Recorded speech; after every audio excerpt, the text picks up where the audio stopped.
9th class. आज है हमारी वर्कशीट नंबर 81। डेट है 7 फरवरी 2022। इसमें चल रहा है इतिहास से पार्ट 3 नाजीवाद और हिटलर का उधर।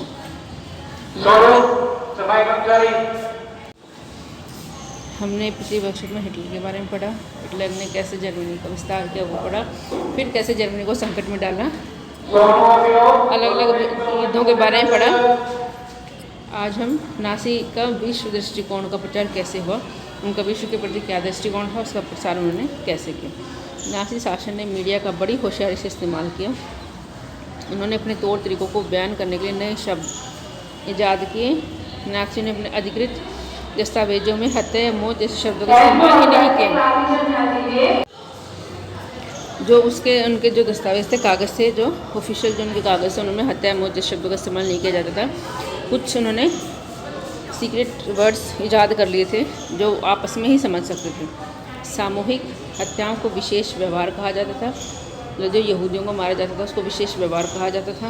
अंतिम समाधान मतलब लास्ट सॉल्यूशन उसको यहूदियों के संदर्भ में ही कहा जाता था। यूथनेजिया, जो विकलांग लोग थे उनको मार दिया जाता था, कत्ल किया जाता था, उसको यूथनेजिया कहा जाता था। चयन और संक्रमण, मुक्ति आदि शब्दों का प्रयोग किया जाने लगा। ये ऐसे शब्द थे जो उनके कोडवर्ड थे, जो वही लोग जो नाज़ी विचारधारा से जुड़े हुए लोग थे वही समझ सकते थे।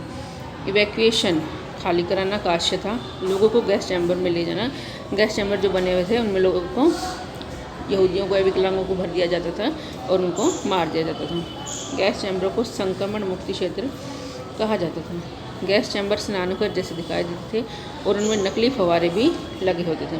नाज़ी विचारों को फैलाने के लिए तस्वीरों, फिल्मों, रेडियो, पोस्टरों, आकर्षक नारों और इश्तिहारी पर्चों को खूब सारा लिया जाता था। पोस्टरों में जर्मनों के दुश्मनों की खास छवियाँ दिखाई जाती थी, उनका मजाक उड़ाया जाता था, उन्हें अपमानित किया जाता था, उन्हें शैतान के रूप में पेश किया जाता था। समाजवादियों और उदारवादियों को कमज़ोर और पथभ्रष्ट तत्वों के रूप में प्रस्तुत किया जाता था। जो समाज का हित चाहते थे, समाजवादी उदारवादी लोगों को पथभ्रष्ट कहा जाता था। उन्हें विदेशी एजेंट कहकर बदनाम किया जाता था। नासीवाद ने लोगों के दिलो दिमाग पर गहरा असर डाला। उनकी भावनाओं को भड़काकर उनके गुस्से और नफरत को अवांछितों पर केंद्रित कर दिया। ये थी विश्व के प्रति उनकी जो दृष्टिकोण था, उनको ऐसे फैलाया गया नाज़ियों के द्वारा। नाज़ीवाद पर आम लोगों की प्रतिक्रिया। नाज़ीवाद विचारधारा पर आम लोगों की क्या प्रतिक्रिया हुई। बहुत सारे लोग नाज़ी शब्द पर आडंबर और धुआंधार प्रचार का शिकार हो गए। जो शब्दों का जाल फैलाते थे और जो प्रचार करते थे, बहुत सारे लोग इसका शिकार हो गए। वे दुनिया को नाज़ी नज़रों से देखने लगे और अपने भावना को नाज़ी शब्दावली में ही व्यक्त करने लगे। उन्हें पक्का विश्वास था कि नाज़ीवाद ही देश को तरक्की के रास्ते पर लेकर जाएगा। ये व्यवस्था सबका कल्याण करेगी। लेकिन बहुत सारे लोगों ने नाज़ीवाद का जमकर विरोध किया। हालांकि अधिकांश लोग कोई विरोधी कदम उठाने, अपना मतभेद व्यक्त करने, नाज़ीवाद का विरोध करने से डरते थे, क्योंकि उनको मार दिया जाता था, कत्ल किया जाता था।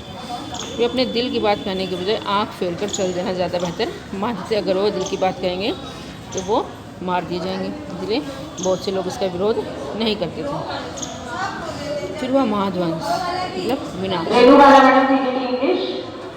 इन्हीं सामूहिक कत्लेआमों को महाध्वंस, होलोकॉस्ट भी कहा जाता है। जब सामूहिक रूप से लोगों को कत्ल किया गया तो उसको महाध्वंस या होलोकॉस्ट कहा जाता है। जो कुछ वस्ती गवाही घेटों और कैंपों में नारकीय जीवन भोगने वालों के लिए जो दस्तावेज लिखे थे उसमें स्पष्ट देखी जा सकती है।